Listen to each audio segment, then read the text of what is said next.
Hello everybody, it's Jewelchic Daily Happiness 118. Hey, thank you so much for all the love yesterday. God, we had fun doing our wedding reenactment and taking all the photos, and then we did the live Facebook video and we did one of these happiness videos. We just had the best time. Surprisingly so, because we actually wanted to, do a whole wedding and redo the wedding, but how we would do it in these days, because back then, we had so many churchy things and hymns and readings that I wouldn't do these days. And I don't think a lot of weddings are like that anymore. So my plan was to do something different, and my friend Marnie was going to be the celebrant and all that sort of stuff. But anyway, we had a really good time. And I think because it was just the four of us, it was super nice. I don't know. It really was fun. And it was fun to see us in our wedding dresses.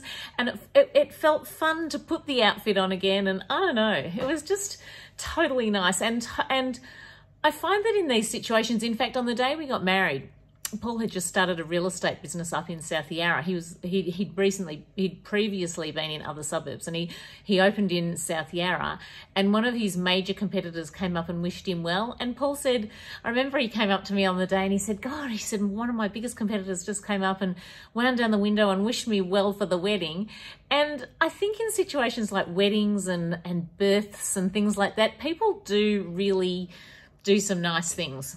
I don't know, and forget all competition, and everyone's just like for them. And that's how I felt yesterday. I felt like so many beautiful comments and so many people wishing us well and genuinely really enjoying ourselves. So thank you very much, and thanks for celebrating with us, because it really made a big difference when we're all stuck in this silly lockdown situation. I don't know if any of you remember, or look, the other night I was talking about violet crumbles and how I used to watch Tats Lotto with my grandfather. We'd eat the violet crumbles and the Tats Lotto numbers would come on, blah, blah, blah. And I said one night the Tats Lotto numbers actually came up, but we didn't have a ticket. It was draw number 17. So my friend Jody actually wrote to me and she said, oh my God, that reminded me of a story. She said when her husband's father was in hospital and dying, he used to put the Tats Lotto tickets on every week, and sort of his dying wish was that they would go and put the Tats Lotto tickets on. So Jody went, oh my God. So she went and did it reluctantly, but did it. And then I think he might have passed away. I might be getting a bit of poetic license here, but I think he did. And then the numbers came up and they got third division. So they got a little prize. And then her husband said, right, that's it. From now on, we're doing. And all the siblings decided that, yes, they would all put in a third each for the tickets, and they would all contribute every week, and they would put in and keep their dad's memory going. Anyway, one of those things that you say but you never do. But her husband did do it. And guess what? A few months later, they actually won First Division Tats Lotto. They won $500,000. And the sister, who'd never given any money, never contributed once or thought about it since, said, oh, how much do I owe you for all those tickets you've been putting in for us? And, when do I get my check? I thought that was hilarious. I love that story. Anyway, I just thought I'd share it because it did make me laugh today. What have I done today? I've made jewelry. We've been on a walk. Zoe came home and we went on she was at a clinic training. She's studying to be a naturopath. So she has these things where she has to dress up. Did everyone see her Instagram today? She had this beautiful skirt. She looked so lovely.